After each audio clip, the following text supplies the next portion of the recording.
Why are they being stubborn? Why didn't they just stay in? They don't understand. Jack scared himself just by getting here telling all these ghost stories. Something's going on. I don't know who we can trust right now. I was sorely tempted to betray you. You don't need anybody else. I wish I had you in Barovia. Oh, what the hell is Red doing? They stand tall to their full height and draw wicked-looking longbows. How about evens the odds, huh, Kraloth? Jack, look at what you did.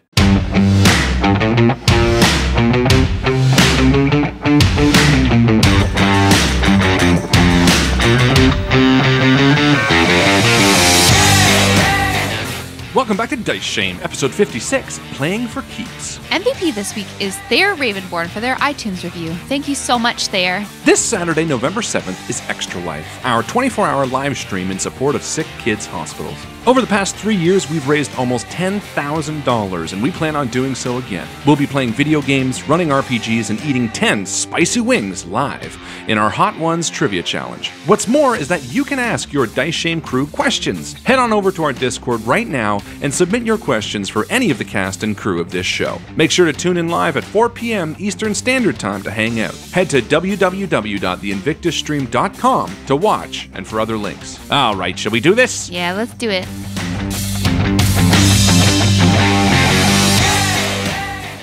So we established last episode that dwarves all sleep in one giant pile. Puppy pile, I believe, is the technical term. Absolutely. So It's so cute. Their little dwarf butts all sort of in faces and No, butt. I'm imagining like their beards just twine together, just intertwine. Oh man, how many wake up and they're like Velcroed? Mm-hmm. Or like using the beard as like a blanket. Oh, Yeah. give me your beard. They all sleep in a line, and when they all turn, everybody's beard goes over to the other person beside them.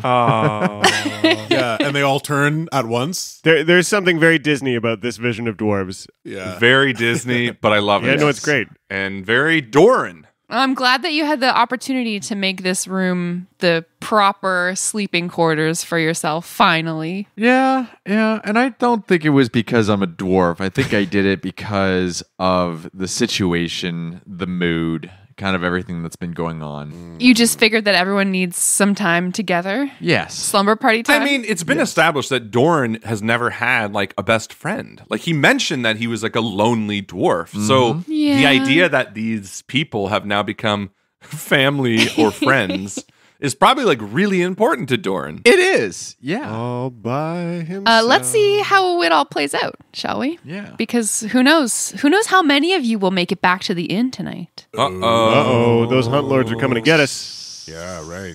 Red and Doran and Bee and Orin are all in the nearby tavern, the inn, the White Hart Inn.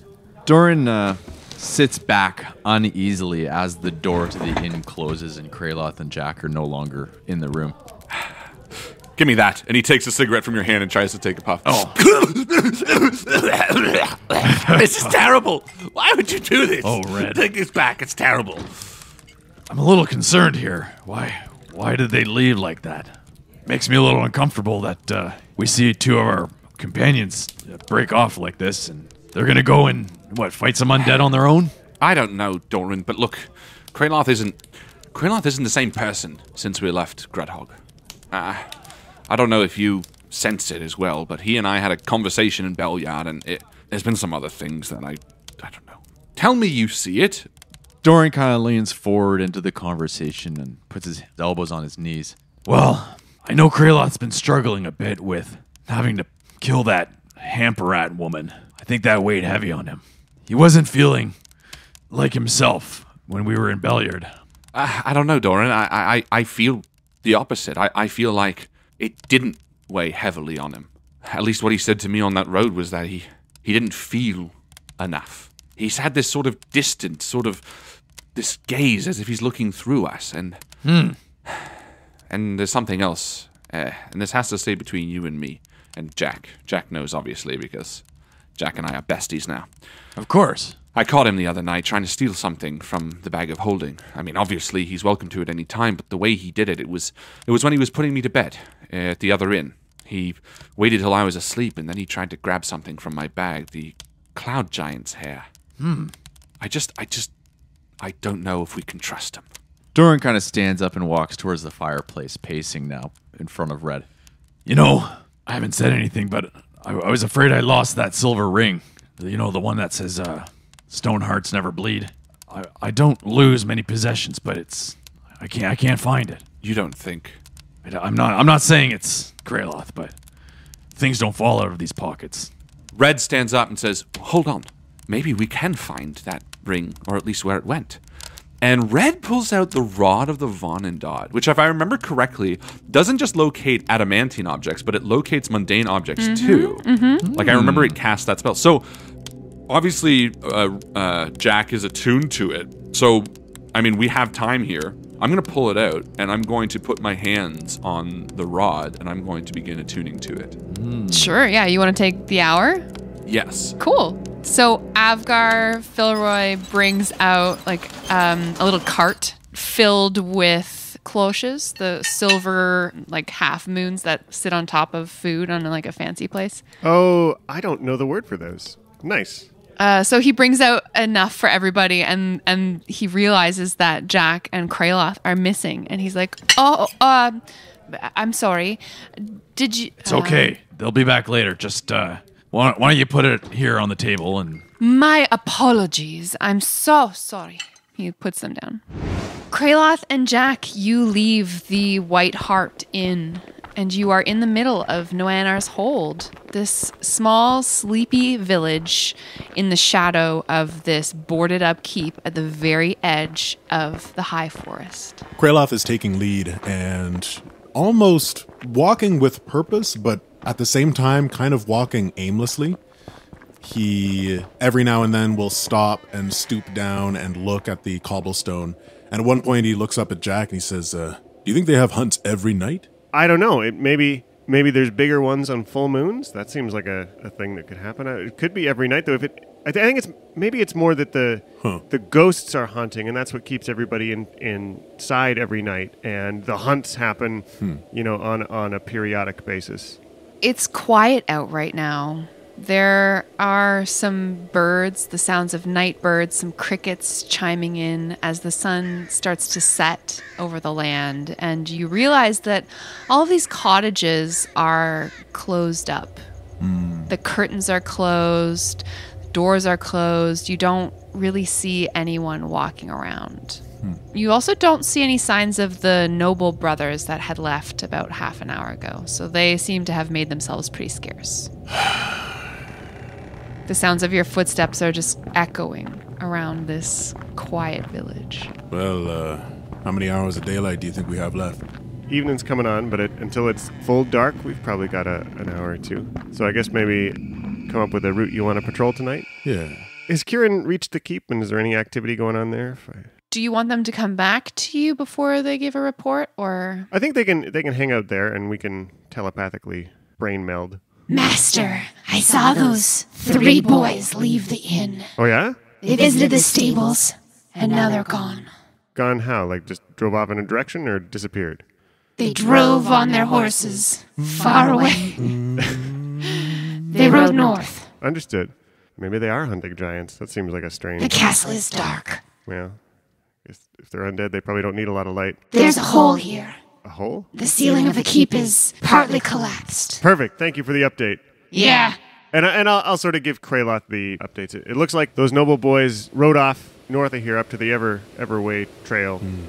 But Kieran's found a way into the keep that doesn't use the doors. There's a hole in the roof, I guess. And Kraloth nods, and he's just looking for any signs, any clues of things that have happened in the streets. And he's just kind of looking around at the roads, and I'm going to do a perception check. Sure. That's a 16. Kraloth, as you look down at the surface of this cobblestone walkway, there are worms everywhere. And as you watch, you see more of them starting to pull themselves up out of the dark, moist earth, writhing around on the walkway. Now that you've seen them, you realize you've been stepping on them this whole time. They're just pulling themselves out of the earth and writhing around on the ground. Yeah, Jack, there's definitely something strange going on here. I mean, Jack's scared himself just by getting here telling all these ghost stories. Like, he's ready to see a ghost at any minute. We've definitely already seen some undead sipping chalices in the keep over there. Like, this place is haunted legit. Back at the White Hart Inn, Red, Doran, B, and Orin, I guess, are there too. And you guys are all enjoying some dinner. And Red, you're cradling this adamantine rod. Yeah, so I'm just like, my foot is like just sitting on the rod of the Onindot on the floor. And Red has his eyes closed for like a minute, and then he just opens them again. Sort of looks to Doran and sort of nods and looks back down to his plate and continues eating. Doran is eating for sustenance. You can tell he's not hungry, though. Normally, the plate would be completely polished off, and right now he's like, half of a big piece of meat is not eaten. You're like pushing vegetables around your plate a little bit. My mind is kind of distracted. Yeah, and Red even pushes his plate away after a little bit. He's like, I can't eat anymore. You know what, Red? I don't feel right about this. I feel like we should be out there, at least supporting them. They're fine. They're not that far. I just checked. And that's what he was doing when his eyes were closed. He was doing primeval awareness. He's he's kind of got like a tab on his friends a little bit. He's kind of like, I could tell. They're not too far. The two of them are still moving around. What are we doing? Why are we being stubborn? Why are they being stubborn? Why didn't they just stay in? I don't know. Something's happened with Kraloth. He's not the same man I met in Waterdeep. He's acting all weird. And Red's eyes fall to Orin, remembering him the other night, how he sort of spun around in circles. Doran, and I say it like right in front of B and Orin. I turn to Doran and I say, the other night, Orin was walking around in circles, very weirdly, acting very bizarre, talking to himself in the middle of the woods at 2 a.m.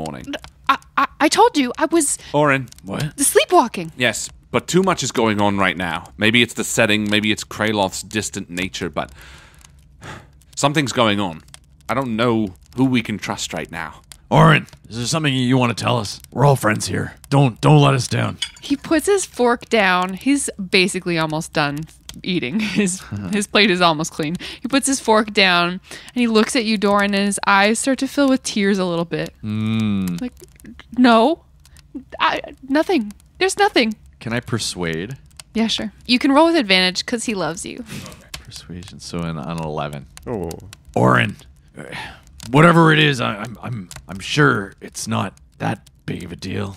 You watch as he hangs his head and these fat droplets of tears just start falling on the table as he's like quietly crying. Master Doran, I was sorely tempted to betray you. You're all the family that I've ever really felt was true to me. But I've been visited by a demon. A demon? Yes. A sweet-tongued demon. A creature who wanted to offer me everything I'd ever wanted. But I had to betray ye, and I couldn't do it. Do you remember, Red? And he looks up at you, tears streaming down his face. And Red's face is like angry, almost. Do you remember when Jack got taken by the stone giant, and I was left behind when we retreated, and then you came through for me? You found me in the rain, and you carried me on your back all the way to safety. I'll never forget that as long as I live. I see the ways that you care for each other. Just the little things. The way that you ride your horses side by side and chat for long hours of travel. The way that you save each other's lives. I would be a fool to break this trust. And I'm sorry I didn't tell you. I was told by this demon that he would find me a home. Somewhere that I could set down, put down roots, find a good woman, make a family. But he asked of me something I couldn't do. And that's when I realized, Master Doran, Master Red, young B, that you're all the family I could ever want. Orin. I put my hand on Orin's shoulder, wipe the tears from his face, and then I give his cheek a little bit of a slap. Aw. Listen here. I appreciate your honesty. And you said it yourself. You don't need anybody else. We can help you get what you need, even more than any demon could ever pretend. That's right. And Red takes a big sigh. You see the anger that's been sort of mirrored in that evening with Kraloth, and seeing Kraloth reach from the bag, the anger that sort of appeared a few times in Red. You see it in his eyes for a moment, and he breathes a long sigh, and you can see the muscles in his face relax. I think what we need now as a party and as friends is more forgiveness. You're right. We are a family, and you have a home. You gotta tell us, who was this demon, and what did they ask of you? This demon was a creature who called themselves Shazzle. I can't remember. It was so late at night, and I was so afraid. It asked me to take something from each of you. It wanted me to take Kraloth's tambourine, especially. And I know that he loves that tambourine, and I couldn't do it. All right. Did you take my ring, Orin? No, Doran, I swear to you, I didn't take anything. You see B is like idly sort of pawing at her neck where her necklace used to be. Well, it seems like the demon convinced somebody to take some things. And he looks towards Doran. Now that you mention it, I'm missing my best quill. And Red sort of looks to Doran and then says, well, maybe this will answer some questions. And he steps out of the booth and kneels down next to this massive rod, and he puts his hands on it. And I'm going to cast the Locate Object spell, which will allow me to sense the direction of an object's location. All right. That's familiar to me within 1,000 feet. What are you looking for? The ring that Doran possessed. Yeah, so it's silver. It's not made of adamantine, so that makes the range 1,000 feet. You do not get a ping, unfortunately. Jack, as you are wandering these ever-darkening streets with Kraloth, maybe you're making your patrol, and you hear the clatter of a shutter somewhere nearby that's not been tied down properly. It's just banging in a rhythmic way against the side of the house. You feel a strange feeling. You've lost the attunement to a magic item that you once had. Oh, what the hell is Red doing? Kraloth, something just happened with the you know, that rod of the Vanandad. I'm not connected to it anymore. Someone else has used it. Do you have it on you? No, Red had it in the bag. Right. This is when the last fingers of sunlight recede from the horizon as night truly draws on. And as the sunlight dims and night draws close to you, you hear the telltale sounds of the wooden doors of the keep open. And from a distance, you hear the clattering hooves approach you down from the keep on the cobblestones of Noanar's hold. You see them, the hunt lords, astride skeletal war horses, 5 of them towards you, the only quarry out on the streets this time of night. One of them reaches out a skeletal hand and points at you, Kraloth, and they move to meet you. Are you guys ready to roll some initiative for me? Oh, let's do it. Okay, Kraloth, what'd you get? I got an 11. Harlan, what did Red get for his initiative roll? 12. Doran. Doran got a 5.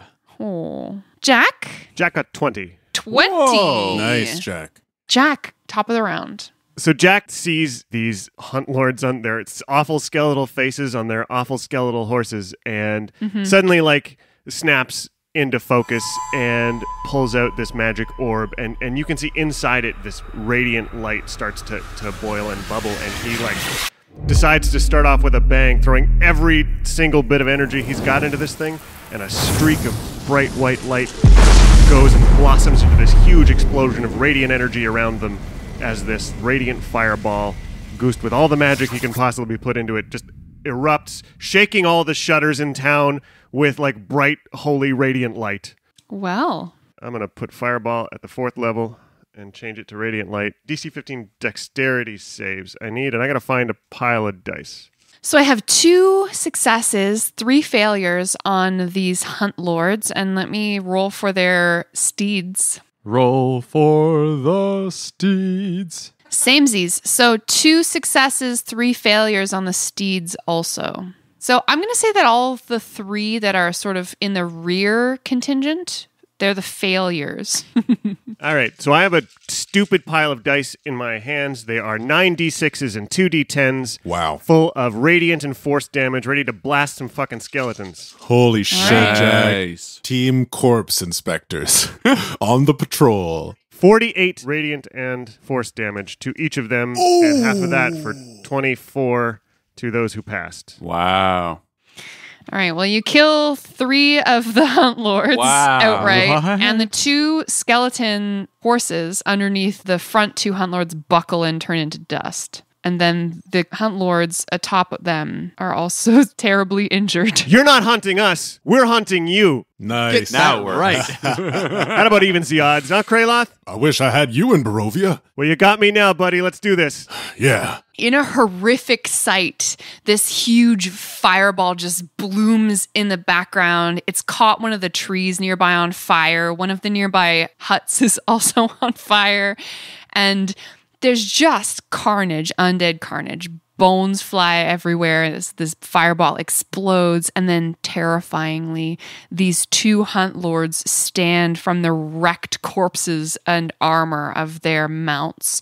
They stand tall to their full height, and both of them draw wicked-looking longbows. They both take aim directly at you, Jack, and they fire. I rolled the same number on both of my attacks. All right. So 22 to hit you. Oh, yeah, it was all 22s. Yeah, that's it. They just hit. Yeah, both of them are 22s. And then the other one, that's a 17. I'm going to throw up my shield and have it to react to the second one. So the first arrows start coming at me, and I put my hands up in the air, and another shield of force buckles through me, sort of like the first few arrows are passing through molasses, but they get through and stab into my person, but it catches the other 2 and deflects them just enough. So you take 9 points of damage from the first arrow, and then 11 points of damage from the second arrow, and then you manage to throw up this shield, and the other 2 are deflected. Oh! Then they move towards you across the square. Red, you hear this terrible explosion from outside. Yeah. Doran and Red are still standing in the bar after checking the rod of the Bonendod, and Red, quickly begins moving the rod back into the bag of holding. And he looks to Doran and sort of nods with wide eyes, and then looks to Orn and says, "Sounds like they're in danger, at least in combat. We save each other's lives. We save each other's lives. We save each other's lives. Let's do this." And he begins moving towards the front door with his bow drawn. And I'll move my full action. In fact, I'll use feline agility. Yeah, so that gets you definitely to within sight of the explosion site. If not, I don't think you can see your friends right now, but you do see these 2 undead creatures with their bows drawn. Maybe you even see them loose their arrows at Jack. Amazing. Kraloth, what do you do? Kraloth sees Jack take the bolts, and he's going to step towards him and say, Jack, hold on. And he's going to cast Warding Bond on Jack. So you're going to get a +1 to your AC and resistance to all damage. Amazing. And he's going to keep walking forward, hefting his mace and shaking his head as he walks towards these undead. And he says, "You should listen to my friend. Maybe you should turn and run." Doran, it's your turn. I feel like the explosion is not only audible, but the fireplace also does like a whoosh with the pressure of the air passing by the building. Oh, cool. Yeah. And with that, Red kind of stands up and says, we're all friends and we stand up for each other. So Doran races out behind him, moving twice, full movement, 50 feet. So Cool. Jack, it's your turn. You want to do that fireball thing again, Jack? That seemed to work pretty good. Jack marches up behind Kraloth and extends his hand again. This time, it's holding Dazan's wand that he got from his friend's belongings, and he points it out at these 2, and a loud, ringing, painfully loud snap shatters the quiet of the night. So they're just following up on that boom, and this sphere explodes out with thunder damage, catching the 2 of them. I hope, but they need to make Constitution saving throws. Okay. 1 failure with an 8, and then 1 success. All right, so 16 thunder damage, and so 8 for the one that's at. You see the cottage beside you. There's sort of a rustling at the window as someone looks out for a second, and then the curtain moves again and they're gone. These undead hunters loose another volley of arrows at you, Jack. Even 20 to hit for the first volley. I'm going to throw up my shield again. So my AC becomes 21 with the warding bond. And this time I'm ready for their arrows. Yep, all 4 of them sink into this jelloid shield that you create. Yeah, and I mean, Jack's really channeling this, like, he's starting to feel indignant in that, like, way a wizard can be like maybe I don't need everybody else. Maybe I can just throw myself into work. What are Red and Doran doing anyways? They left us out here, but I've got all this power. Maybe it's okay that I made a deal with this imp for extra power, because we need it to fight back against injustice like these hunt lords who have been terrifying this, just justifying to himself all of anything he can while he is just throwing all of his magic at these hunt lords. And then as their arrows fail to gain purchase in your flesh, the hunt lords bolt. One of them heads north, the other one south behind these buildings, and they disappear from view. We're on the hunt now, and Kieran, follow the one to the north. Sounds like you guys are participating very gladly in the sport. Red, it's your turn. So Red is now in line of sight, you said, of the other two? You can see your friends now. Red is going to head towards the other two. I'm going to take both my actions to move 60 feet, and I'm going to try to get behind cover. And then I'm going to shout out, "We're here to help! Where are they?" One to the north and one to the south.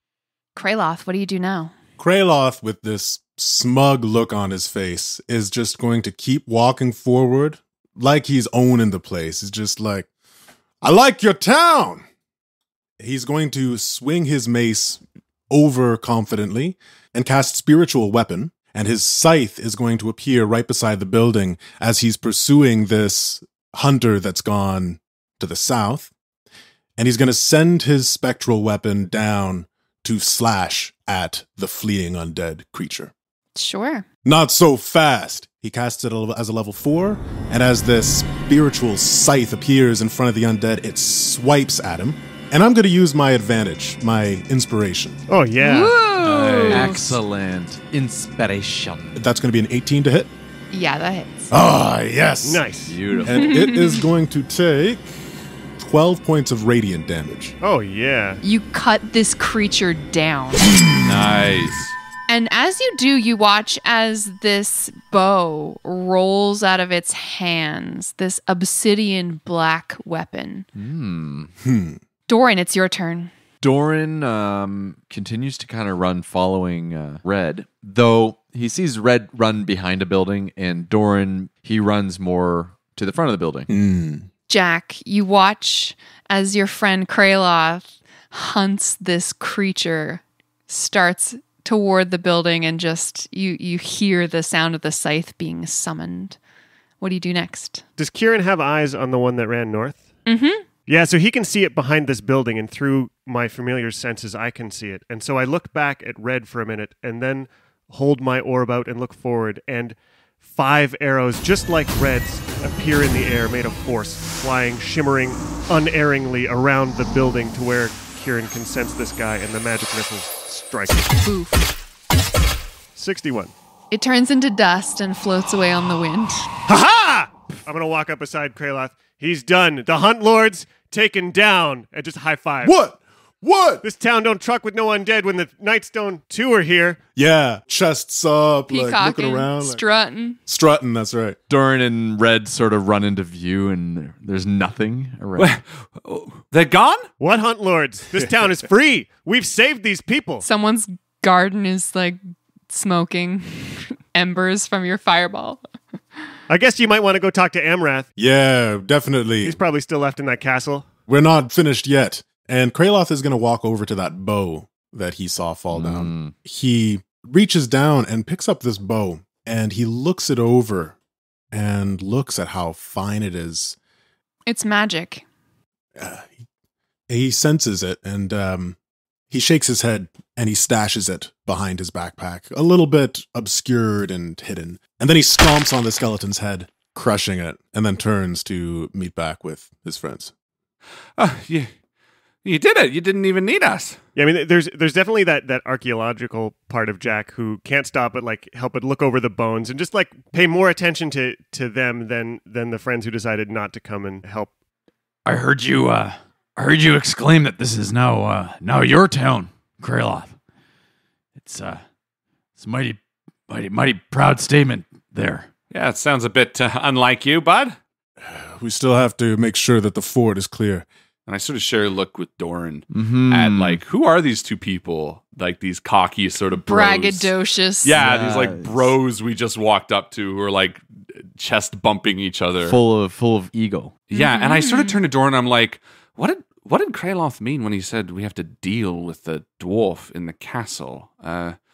Maybe we should talk to him. You know what? Doran and I, we were left out. Why don't we go deal with that amaranth in the castle? Yeah, let us take care of that for you guys, because Get our beaks wet. you've done all this work so far. I've started this. I'm going to keep on this path. And I sort of give a weary look to Doran, like, I don't think that dwarf was undead. He might try to kill him. Well, I mean, that doesn't seem right, does it? Well, let's follow and make sure. We'd better. I mean, they seem like they're out for blood tonight. As we walk past Jack, who's like staring over a corpse with like... Definitely got a focus to us tonight. Yeah.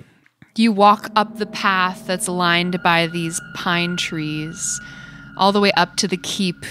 It's foreboding. The oak doors are closed tightly, and it's dark here. There's no sign of life from within. I think I'm going to do my primeval awareness on the inside of the door and just sort of see if I can detect any humanoids. You do. You detect one humanoid.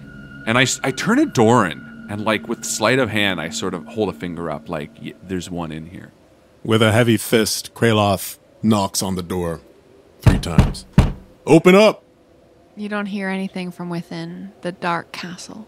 I imagine they're locked up because of the hunt that's supposed to be going on tonight. Kraloth, do you want this door removed? Open up! The hunt is over. Your masters are dead. Open up the door. We'll show you mercy. You hear from inside like a little... and then the eye slit at dwarf level opens up in the door, and you see the same little kind of cloudy old eyes look out at you. What do you mean? Your masters are dead. They won't be ruling over this town anymore. He just shuts the eye slit again. Let's just go. He's fine. Well, what do you need to deal with? Well, there's nothing else to do here. Let's just go. Kraloth knocks on the door again. It opens again. What? What do you want? Get out of my sight. I'm looking for more undead. There's nobody here. Just me. Do you want to kill me too? Kraloth, just let him go. It doesn't matter. We did what we came here for. Your undead are dead. Amaranth wasn't. He just looks up at you, hatred in his eyes. Any other undead creatures that you may be harboring are gonna be under the judgment of Kelemvor, and I'm here to exact that judgment. Now open the door. This is my castle. I think Doran steps up and he looks through the hole and he says, Hey, listen here. My name is Doran, and these are my fellows. Trust them.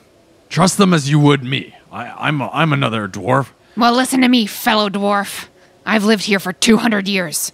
Until tonight, when you decide that you should have the right to come here, bang on my door, demand entrance. Absolutely not. This is my home, and I will defend it as such. Now get off of my front porch. But you don't understand. Get rid of the door, Jack. Get rid of the door. Please. Everybody stand back. I don't need help. Get back from the door. Jack steps back and pulls out Dazan's wand and points it at the door, and Jack unleashes this powerful blast of magic, and with like a huge thunderous boom, the door shatters. And these heavy oaken doors, they're like reinforced with metal. At the power of your magic, Jack, they are blown off their hinges away from you, and they fall heavily on the entryway floor in this dark keep. And then there's a moment of quiet as your shatter just echoes through the dark recesses of this building. And you don't hear anything. And then you realize Amaranth did not move away from the door. His body lies broken, bleeding underneath these doors. You've killed him. Kraloth hesitates momentarily, and then he shakes it off and says, "In the name of Kelemvor and the Knights of the Eternal Order, I have been sanctioned to investigate this house and rid it of any undead abominations. And Kraloth steps over the dead body and makes his way into the mansion. I think Red is just mouth agape. He watches his friend enter. He watches this person enter. And he sort of slack jaw, just almost ghost-like, walks in as well and just stands by the body looking down. Right behind you. As Jack passes, Red's kind of like, Jack, look at what you did. And he like looks down to the old dwarf at his feet. There's just like a curled, wrinkled hand extended out from underneath one of the doors. That's all you really see of him. 200 years serving the undead doesn't lead to a good end. Let's go, Red. I'll just stay here for now, if that's all right. Doran's also a bit taken back by the entire situation. He kind of looks at Red and he's just kind of bewildered and kind of stands still for a while. Kraloth, this is a dreary place. There are still a couple of lit candelabras on the banquet table in the far room that's beyond this entryway. That's where you saw these hunt lords first feasting. Mm-hmm. Apart from that, there really isn't any light source to speak of, so maybe you put your goggles on. No, in this moment, Kraloth is almost transported back to Barovia. He forgets about the goggles that are sitting right on his head.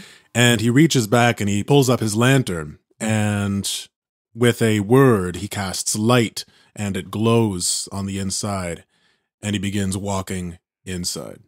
To the left and right in the banquet hall, there are a couple of feasting tables here, long forgotten. Everything in this keep is wreathed in cobwebs, smelling of rot and termites.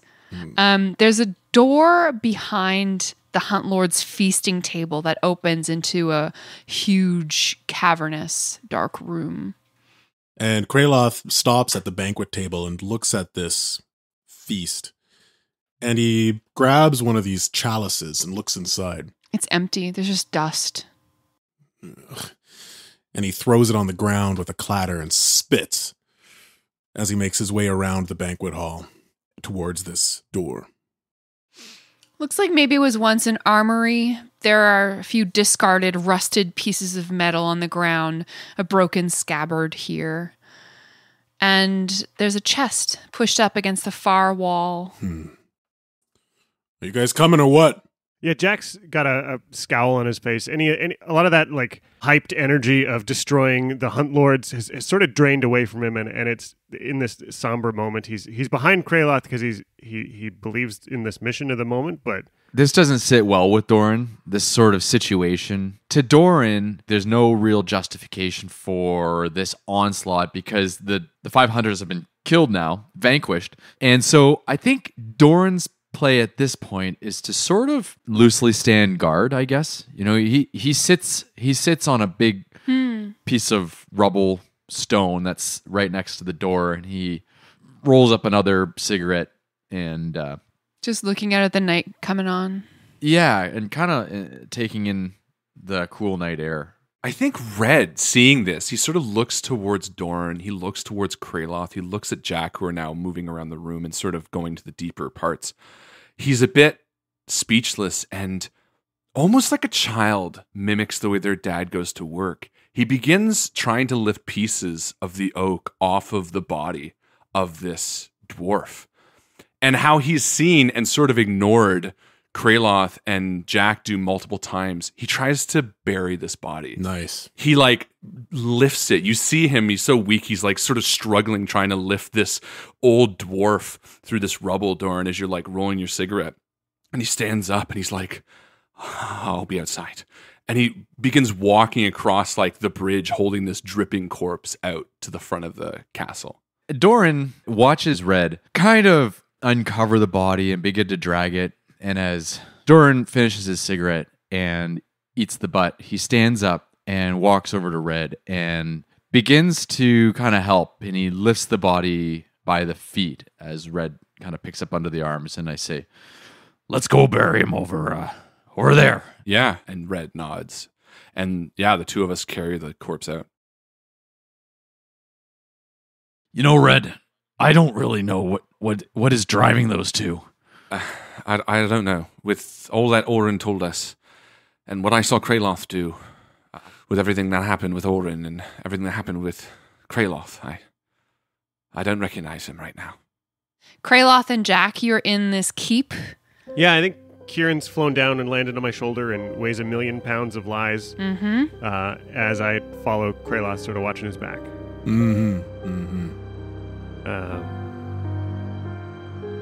Why didn't they come in with us? They don't understand. They don't understand the good that we've done today.